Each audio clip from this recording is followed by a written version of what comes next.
You know the story. We all know the story. Someone wins the Powerball, $50 million, and we all think that is it. They are set for life. They have the golden ticket. Right. The ticket to Easy Street. That is literally what they call it. And then, 5 years later, you see the headline that they are broke, living in a trailer. And everyone just shakes their head and says, well, they were stupid with their money. They bought too many Ferraris. Exactly. That is the narrative. It is psychological. We blame the individual. We say they lacked discipline. But what if I told you that narrative is mathematically wrong? What if the bankruptcy of a lottery winner has nothing to do with psychology and everything to do with physics? Physics. You are talking about money, not gravity. I am talking about the physics of financial infrastructure, the friction of the environment. We have this report here, a structural analysis of capital dissipation. And it argues that a lottery winner does not fail because of a curse. They fail because they are dropping a massive amount of liquid capital into a container that is full of holes.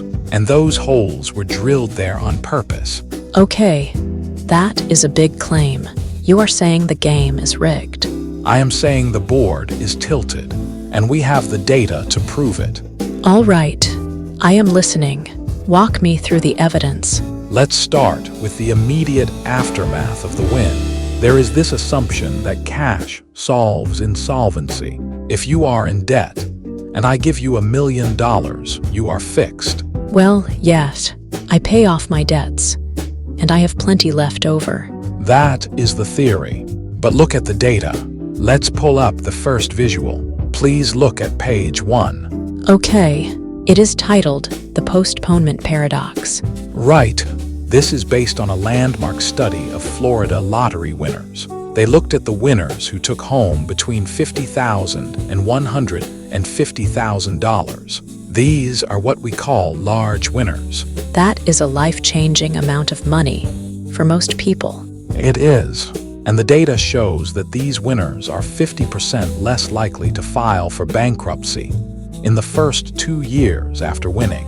That makes sense, right? They have cash. They can pay the bills. Sure. But here is the paradox. Those same winners are 50% more likely to file for bankruptcy 3 to 5 years post-win, compared to small winners. Wait, so they are actually more likely to go bust than the people who won nothing? Exactly. The report calls it the postponement paradox. The median large winner accumulates 0 additional equity 5 years later. They use the cash to service unsecured debt, credit cards, medical bills. But they don't fix the structural reason they were in debt in the first place. So the money acts like a painkiller. It numbs the problem for a while, but the infection is still there. Worst, it accelerates the infection. The report notes that capital injection only delays, never prevents structural insolvency. It gives them the liquidity to take on more leverage, to buy assets that depreciate, effectively digging a deeper hole that they fall into once the cash evaporates. That is depressing, but surely the state, the government that runs these lotteries, has some interest in these people surviving. I mean, the lottery is supposed to fund public good, right? Education. That brings us to the biggest lie in the industry. Let's move on to page 2. Okay, the Painless revenue mirage. I see a note here about education funding being fungible. Fungible means interchangeable. The pitch is always, play the lottery, support our schools. It is marketed as a voluntary tax. But look at the data from Florida. After the lottery was introduced to fund education, the state's actual contribution to the education budget dropped from 60% to 51%. So they just swapped the money out. The lottery money came in, and the tax money walked out the back door. Precisely. It is a shell game, and the state is making a killing. This slide notes that state-sponsored gambling is the only monopoly with a 38% profit margin. Commercial casinos operate at about 10%. The state is extracting nearly 40 cents on every dollar, mostly from the people who can least afford it. It says here at the bottom, lotteries are marketed as voluntary taxes for public good. But if the money isn't actually adding to the education budget, then it is just a regressive tax on the poor. Correct. And it is a tax that is harvested geographically. This is where the physical landscape comes in. Wealth isn't just a number in a bank account. It is about where you live and what institutions are on your street corner. What do you mean? Money is digital. It doesn't matter where I live. It matters immensely. Let's go to page 3. Geography of extraction. The report calls this the physical landscape of financial infrastructure. We tend to think banks are everywhere. They are not. 37% of USA zip codes are what we call banking deserts. A banking desert means no bank branches. No mainstream branches, no CD, no Chase, no credit unions. And look at the correlation. Zip codes with greater than 50% minority populations have significantly lower bank density. In the South and West, alternative financial services providers outnumber banks. Alternative financial services. That is a polite way of saying payday lenders and check cashers. Right. Exactly. The report details a specific audit. In Kansas City, you have nearly half a bank branch for every 1,000 people. In Riverside, California, it is 0.14. If you live in a banking desert, you are paying a physical tax just to access your own money. You are forced into the arms of the predators.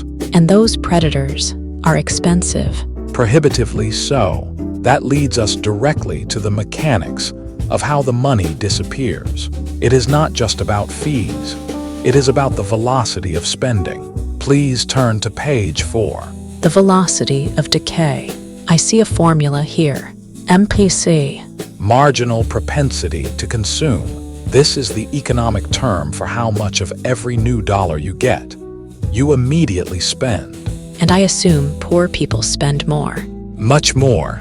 Low-wealth households have an MPC 10 times higher than the wealthy. If you give a wealthy person $1, they save 98 cents. If you give a low-wealth person $1, they spend 20 to 60 cents of it immediately.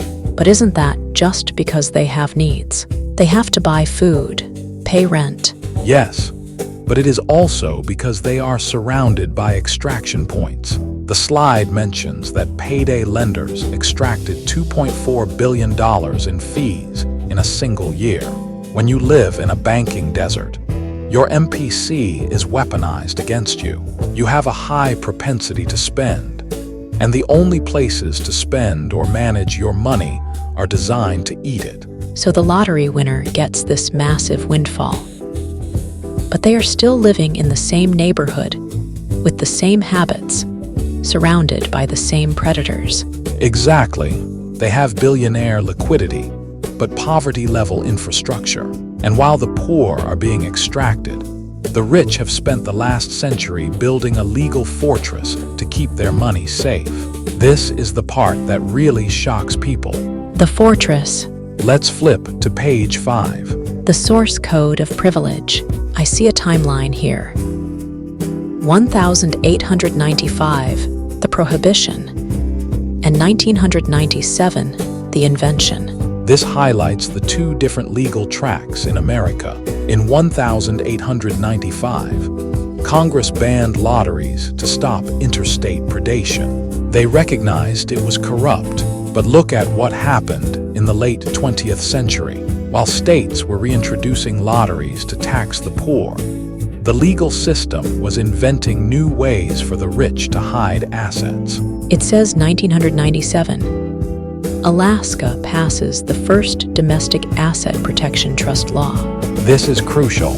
A domestic asset protection trust, or DAPT, allows you to put your money in a vault where you are the beneficiary, but your creditors cannot touch it. It is a legal force field. So if I get sued or go bankrupt, the money in that trust is safe. If you are wealthy enough to set one up, yes. Trust law evolution created a shield unavailable to the retail public. The wealthy have what we call trust architecture. They don't own their money, their trusts own it. And trusts don't buy Ferraris on impulse. But the lottery winner. The lottery winner holds the cash directly. They are naked. They have no shield. They are exposed to every lawsuit, every family member asking for a loan, and every predatory fee. That explains the binary outcome. The rich stay rich because the law protects them. The poor go broke because the system exposes them. Precisely. And this leads us to the core structural failure, the glitch in the matrix. Look at page 6. The glitch. It says here, lottery winners lack the trust architecture of the wealthy. That is the missing link. We have a system where the state acts as the promoter of vice, pushing the lottery, but also regulates the protection that is out of reach for the winner.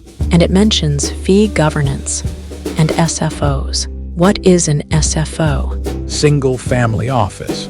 If you have $100 million, you don't use a regular bank. You start a company whose only job is to manage your money. An SFO eliminates hidden fees. They don't pay retail prices for investments. They act as a fiduciary, meaning they are legally required to act in your best interest. Whereas the lottery winner walks into a retail bank. And the bank sees a whale. They see commissions. They see fees. Retail banks monetize data access and sell products. Family offices preserve capital. Without that SFO structure, capital is chemically unstable. It evaporates. So the solution isn't just financial literacy classes. You can't teach someone to be a family office. No, you need to give them the infrastructure. You need to wrap the winnings in a trust and a fiduciary structure before the winner ever touches a dime. This feels like a much bigger problem than just lotteries. This feels like it is about inequality in general. It is. And if we don't solve it, we are facing a catastrophe. That brings us to the final slide. Please turn to page 7. The horizon, the $84 trillion question. We are standing on the precipice of the great transfer. $84 trillion is going to change hands by the year 2045. This is the baby boomer wealth passing down. But it says here the great dissipation. 70% of wealthy families lose their wealth by the second generation. And 90% lose it all by generation 3. Wow, 90%. Yes, because most of those heirs are just like lottery winners. They are receiving a windfall without the infrastructure to contain it. If the wealthy lose 90% of their capital in 3 generations, what chance does a lottery winner have in 3 years? None. Without infrastructure, the transfer becomes an evaporation.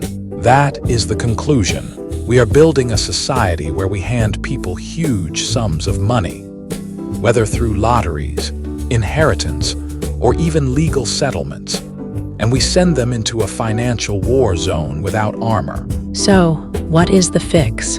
If you were writing the new rules for the Lottery Commission, what would you change? I would mandate that any win over $1 million is automatically placed into a blind trust with a court-appointed fiduciary for the first 3 years. No lump sums paid directly to personal checking accounts. You force the trust architecture onto the winner. You give them the shield of the wealthy, whether they know they need it or not. Forced protection. It sounds paternalistic. But given the bankruptcy stats we saw on slide 1, it might be the only way to stop the bleeding. It is not paternalism. It is structural engineering. We built the extraction machine. We have a moral obligation to build the safety valve. Well, next time I see that headline about the broke lottery winner, I'm definitely going to read it differently. It's not just a sad story. It's a system failure. Exactly. It is a feature, not a bug. And until we change the code, the result will always be the same.